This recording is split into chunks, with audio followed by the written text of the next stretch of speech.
Welcome everybody. Today we are going to learn some very useful notation, complex conjugation, and the meaning of the absolute value of a complex number. So if I have a complex number in standard Cartesian form, a plus bi, very important, a and b are real numbers, then its complex conjugate is defined as z bar overline c. Sometimes z star is also used, but I will be using z bar. This is defined as a minus bi. So the only thing that happens is I take the imaginary part b and reflect it on the real axis, which means that the whole arrow is reflected on the real axis. That's it. That's the complex conjugate. So if, for example, I have the complex number square root of 3 plus 2 times I, its conjugate is, leave this as it is and put a minus sign here, minus 2i. That's it. If I have a purely imaginary number like I, then, if necessary, I rewrite this as 0 plus 1i, use the definition, 0 minus 1i, and this is simply minus I. Of course, when you get used to complex numbers, you will immediately write I bar is minus I. So you reflect the arrow corresponding to I on the real axis. And the conjugate and the number itself are equal if and only if the number is real, which should be obvious by the geometrical meaning, and if and only if the number is purely imaginary, meaning that the arrow lies on the imaginary axis, this identity holds, z bar is minus z. So here in proposition 9.3 we list some elementary properties of the complex conjugation. As usual, z is the number a plus bi, a and b real numbers, and z and w are arbitrary complex numbers. Then, conjugation is additive, meaning it doesn't matter if I add the complex numbers first and then take the conjugate, or if I take the conjugates first and then add the result. The same holds for the multiplication. This is very useful. So z times w conjugate is the same as z conjugate times w conjugate. This is sometimes useful. The real part of a complex number can be expressed as the sum, number plus its conjugate, divided by 2. And in the same way, the imaginary part can be written as number minus complex conjugate divided by 2i. This is important because this needs to be a real number. And almost trivial by definition, but very, very important, the product of a number with its conjugate is a squared plus b squared. So in particular, this can never be negative. So this product always is a positive number or 0 if z itself was 0. So let's have a look at the proof of this proposition. So if you're new to the whole rigorous math thing with proofs and theorems and propositions, even simple proofs can be very intimidating because you don't know how to start or how to write things down. So we're going to prove this here. We leave this as an exercise because if you understand this, then you can also do the other one. And we do this by direct verification. So we assume z is of this form, w is of this form with a, b, c, d real numbers. And then we simply compare these two expressions.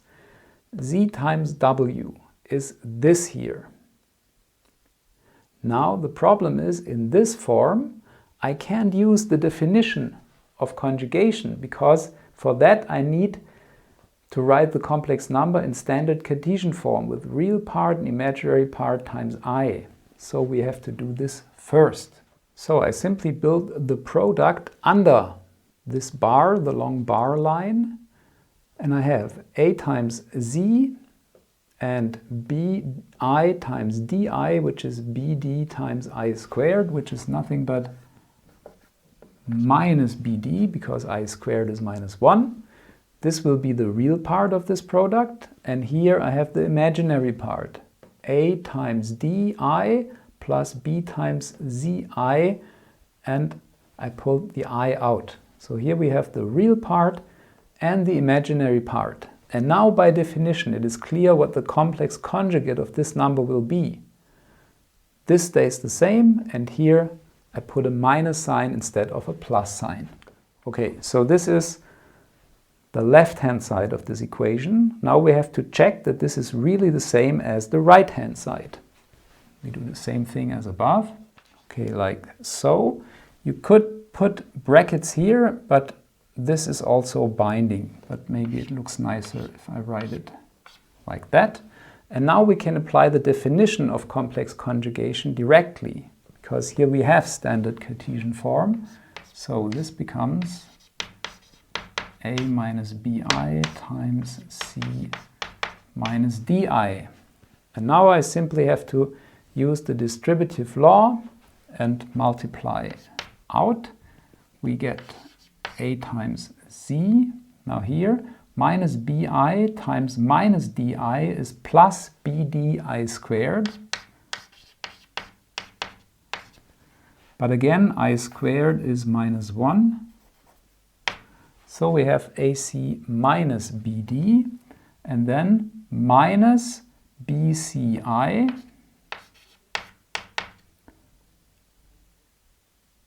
and minus ADI.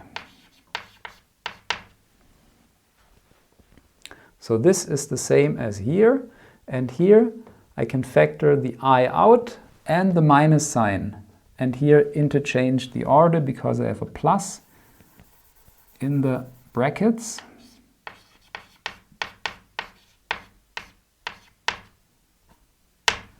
And that's it, because then I see, okay, both are equal.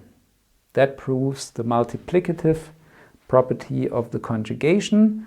Please verify this in the same way, especially if you're new to rigorous math with proofs, then you should definitely do this. Now here the second identity is very easy, because A plus BI is Z plus the complex conjugate, which is A minus BI. And then here this cancels and we are left with 2A. But A is nothing else but the real part of Z. Dividing by 2, we obtain this relation here. The same for the difference.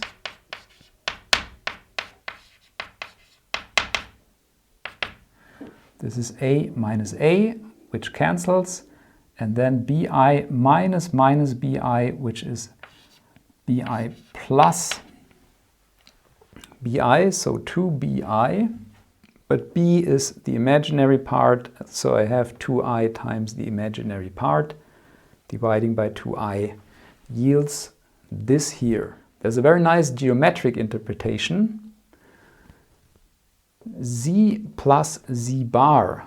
If you look at that, okay, using the parallelogram rule, Z plus Z bar is this arrow. And here, of course, is A, the real part, and by symmetry the length of this here is 2A. That's it. So if I take half of this arrow, I am here. That's it.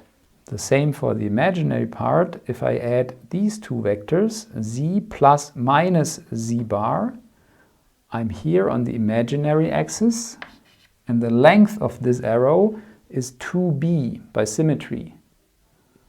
But then I have to divide by I, because I do not want the imaginary direction, but I just want the imaginary part to be there. Okay, so very nice geometric interpretation of these formulas. Now for the last and most important formula, this is nothing but the third binomial formula.